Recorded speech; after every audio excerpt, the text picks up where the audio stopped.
ಕುಕ್ಕೆ ಸುಬ್ರಹ್ಮಣ್ಯ ಪರಿಸರ ಹಾಗೂ ಪಶ್ಚಿಮಘಟ್ಟದ ತಪ್ಪಲಿನಲ್ಲಿ ಭಾರೀ ಗಾಳಿ ಮಳೆಯಾಗ್ತಾ ಇದ್ದು ಪುಣ್ಯ ನದಿ ಕುಮಾರಧಾರ ಪ್ರವಾಹ ಸದೃಶವಾಗಿ ಹರಿತಾ ಇದೆ. ಮಳೆ ಪ್ರಮಾಣ ಶುಕ್ರವಾರ ರಾತ್ರಿ ವೇಳೆಯೂ ಅಧಿಕವಾಗಿದ್ದು ನದಿಯು ಮೈದುಂಬಿ ಹರಿತಾ ಇದೆ. ಕುಮಾರಧಾರ ನದಿಯಲ್ಲಿ ನೀರಿನ ಮಟ್ಟ ಭಾರೀ ಪ್ರಮಾಣದಲ್ಲಿ ಏರಿಕೆಯಾಗಿದೆ. ಕುಮಾರಧಾರ ನದಿಯಲ್ಲಿ ಭಾರೀ ಪ್ರವಾಹ ಬಂದ ಕಾರಣ ಸ್ನಾನಘಟ್ಟ ಸಂಪೂರ್ಣ ಮುಳುಗಡೆಯಾಗಿದೆ. ಶ್ರೀದೇವರ ಜಲಕದ ಕಟ್ಟೆ, ಶೌಚಾಲಯ ಕಟ್ಟಡ, ಡ್ರೆಸ್ಸಿಂಗ್ ಕೊಠಡಿಗಳು ಜಲಾವೃತಗೊಂಡಿದೆ. ಸ್ನಾನಘಟ್ಟದಲ್ಲಿದ್ದ ಅಂಗಡಿಗಳಿಗೆ ನೀರು ನುಗ್ಗಿದೆ.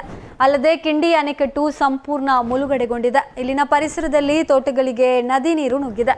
ಕುಕ್ಕೆ ಸುಬ್ರಹ್ಮಣ್ಯ ಹಾಗೂ ಸುತ್ತಲಿನ ಪ್ರದೇಶದಲ್ಲಿ ಶುಕ್ರವಾರ ದಿನವಿಡೀ ಭಾರೀ ಮಳೆಯಾಗಿದ್ದು ರಾತ್ರಿಯೂ ಮಳೆ ಮುಂದುವರೆದಿದೆ. ಪುಣ್ಯ ನದಿ ಕುಮಾರಧಾರವು ತುಂಬಿ ಹರಿದು ಸ್ನಾನಘಟ್ಟ ಮುಳುಗಡೆಯಾದ ಕಾರಣ ಭಕ್ತಾದಿಗಳು ನದಿಗಿಳಿಯದಂತೆ ಎಚ್ಚರಿಕೆಯನ್ನ ನೀಡಲಾಗಿದೆ. ನದಿಗಿಳಿದು ತೀರ್ಥ ಸ್ನಾನ ಮಾಡಲು ಅವಕಾಶ ಇಲ್ಲ. ಆದುದರಿಂದ ಶ್ರೀ ದೇವಾಲಯದಿಂದ ಭಕ್ತರ ಅನುಕೂಲತೆಗೆ ನದಿ ತಟದಲ್ಲಿ ಡ್ರಮ್ನಲ್ಲಿ ಕುಮಾರಧಾರ ತೀರ್ಥವನ್ನ ತುಂಬಿಸಿಡುವ ವ್ಯವಸ್ಥೆಯನ್ನ ಮಾಡಲಾಗಿದೆ. ಭಕ್ತರು ಈ ಮೂಲಕ ಪುಣ್ಯ ಸ್ನಾನ ಪೂರೈಸಿದ್ದಾರೆ. ಕುಮಾರಧಾರದ ಉಪನದಿಯು ಪ್ರವಾಹದಿಂದ ತುಂಬಿದ್ದು ನದಿ ನೀರು ಸಮೀಪದ ಕೃಷಿ ತೋಟಗಳಿಗೆ ನುಗ್ಗಿದೆ.